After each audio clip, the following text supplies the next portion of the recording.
Caminhoneiros denunciam que bloqueadores de veículos viraram uma armadilha. Os dispositivos instalados permitem o desligamento do motor a qualquer momento. A ideia é evitar ações de quadrilhas especializadas em roubos e cargas. Mas, na prática, a tecnologia vem causando muitos transtornos aos motoristas. Você está querendo me matar? Não tem condições não, moço. Um caminhão sem controle e que, de repente, para no meio da rodovia. Carregado com 30, 40, 50 toneladas lá na carroceria, imagina o estrago que não pode fazer, que não pode causar. E causou. Eu não tenho nem como descrever isso. 2 acidentes muito graves, 17 mortos. As 2 tragédias que aconteceram a 1.000 quilômetros de distância uma da outra podem ter uma causa em comum. Foram provocadas por caminhões que estavam parados na pista. Eles haviam acabado de ser bloqueados. O que era para ser uma solução para a segurança de cargas se transformou em uma bomba relógio sobre rodas. Aqui no Brasil, a maioria das transportadoras tem rastreadores e bloqueadores instalados nos caminhões que rodam pelas estradas de todo o país. São equipamentos que acompanham em tempo real a rota exata do motorista. Em caso de qualquer desvio não programado, a central de monitoramento é acionada e o caminhão pode ser bloqueado. Muitas vezes, parando exatamente onde estiver, mesmo que esse não seja um local seguro. E aqui, o motorista permanece por tempo indeterminado, até que ele consiga entrar em contato com a central de monitoramento e provar que está tudo bem. Só então, ele consegue ligar o caminhão novamente. Os rastreamentos são feitos por satélite dia e noite. Segurança extra contratada por transportadoras para garantir que a carga vai chegar ao destino. Os equipamentos também são exigidos pelas seguradoras de cargas e veículos, além de ser condição para que o caminhão tenha acesso a portos do país, por exemplo. O bloqueador surgiu como uma contingência, como uma maneira de enfrentamento ao problema do roubo de carga. É uma tentativa de você dificultar a ação das quadrilhas que está tentando levar o caminhão para fora do seu destino ou fazer o desvio da carga. Todos os dias, mais de 3 milhões de caminhões rodam pelas rodovias de todo o Brasil. A frota de carga tem aproximadamente 2,5 milhões de veículos. Boa parte desses caminhões tem instalado o bloqueio remoto. Mas será que esse dispositivo, feito para proteger as cargas, também garante a segurança dos motoristas e de todas as outras pessoas que estão viajando pelas estradas do país? São milhares de seguidores nas redes sociais. A maioria, caminhoneiros que acompanham a rotina de Enzo Colucci, conhecido como Mano Dutra. É dele esse relato contra o bloqueio de caminhões, compartilhado na internet centenas de vezes. E a gente fica numa situação de total desespero. Mano Dutra é mais um caminhoneiro que já ficou parado na estrada por causa dos bloqueios. Uma rodovia de pista simples, ou seja, e sem acostamento, à noite, chovendo, bloquearam o meu caminhão. Todos os dias, antes de cada viagem, ele cumpre uma série de regras impostas pela empresa de gerenciamento. Então agora, eu envio a mensagem informando que vou iniciar a viagem. Aí, em alguns instantes, aí eles desbloqueiam. Limite de velocidade de 80 km por hora.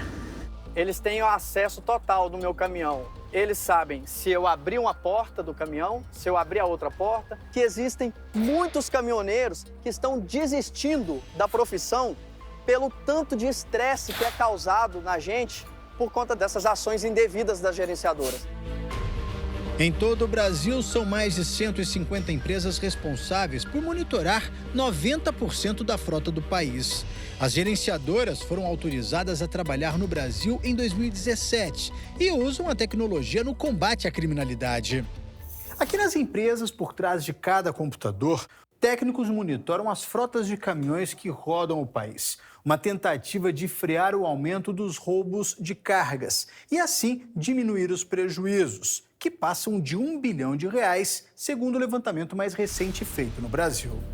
O bloqueio acontece apenas numa situação extrema, quando pode estar tendo algum tipo de risco, que pode ter a ver com a velocidade do veículo no trajeto, a inclinação dele na pista. Você, às vezes, tem muitas zonas que, infelizmente, não são cobertas. Nessas situações, Os sensores atuadores têm uma lógica interna, que utiliza inclusive até recursos de inteligência artificial para tentar impedir uma coisa que não seja adequada.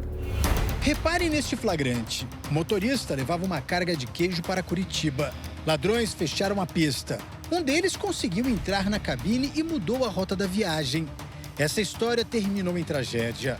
Uma van com 21 pessoas foi atingida pela carreta desgovernada na pista. O veículo foi bloqueado pela empresa de monitoramento. 6 pessoas morreram na BR-116, na região metropolitana de Curitiba. O caminhão bloqueou, no meio da rodovia, à noite, 3h30 da manhã. Mas até então, num primeiro momento, ele estava sinalizado, as luzes sinalizadas. A gente não sabe exatamente se o bloqueio ele foi automático por conta da saída da rota, já que ele fez o retorno e voltou, ou por conta do acionamento humano, já que esse caminhão que causou o acidente, ele vinha num comboio com 3 veículos. O pai de Antônio foi uma das 6 vítimas desse acidente. Ayrton Matos voltava de um encontro religioso em São Paulo. Hoje, a casa do pai guarda as recordações de quem viveu por 93 anos e adorava viajar, colecionar fotos e escrever. Era que todo dia eu estava aqui, dava um abraço nele, fazer o café pra gente e sempre rodeado de amigos, pessoas da igreja. O tempo dele era sempre estar escrevendo e lendo e mexendo com a horta dele, é o que ele gostava. No Rio Grande do Sul, a polícia investiga as causas de um acidente que deixou 11 mortos no início do ano. Uma carreta não conseguiu parar no congestionamento, que teria sido provocado por um outro caminhão parado na pista, depois de ser bloqueado por uma gerenciadora. Bloqueou de novo, velho. De novo bloqueou o caminhão, bicho. Não tem condição de trabalhar não, bicho. Não aguento. O caminhoneiro de Minas Gerais que narrou o vídeo não quis aparecer nessa reportagem, mas autorizou o Domingo Espetacular a mostrar as situações que ele passa quando o caminhão é bloqueado. Desligou o carro, bloqueou o veículo. Ó, pra você ver, eu na rodovia, ó. Na rota, indo pra Cuiabá. Os flagrantes registrados pelo motorista viraram um processo contra a empresa gerenciadora de riscos. Foram 60 bloqueios sem nenhuma explicação. Bloqueado. Ele ficou numa situação de nervosismo muito grande, de estresse muito grande, porque isso impedia ele de viajar tranquilamente, de se sentir seguro. As empresas de gerenciamento afirmam que o sistema é seguro e que eventuais falhas são apuradas. O gerenciamento de risco ele não é um inimigo do transportador. Ele existe para ajudar o motorista. Mas existem muitas falhas de comunicação que nós precisamos melhorar. Nós estamos atuando continuamente nesse sentido. A advogada que atende principalmente caminhoneiros viu o número de ações na justiça contra gerenciadoras de risco aumentar nos últimos anos, principalmente por causa dos problemas nesse sistema de segurança. O sistema de rastreamento ele tem se preocupado única e exclusivamente com a segurança patrimonial e pouco tem se preocupado com a vida humana, com a vida do caminhoneiro, com a vida das demais pessoas que trafegam nas rodovias. Você está querendo me matar? Não tem condições não, moço.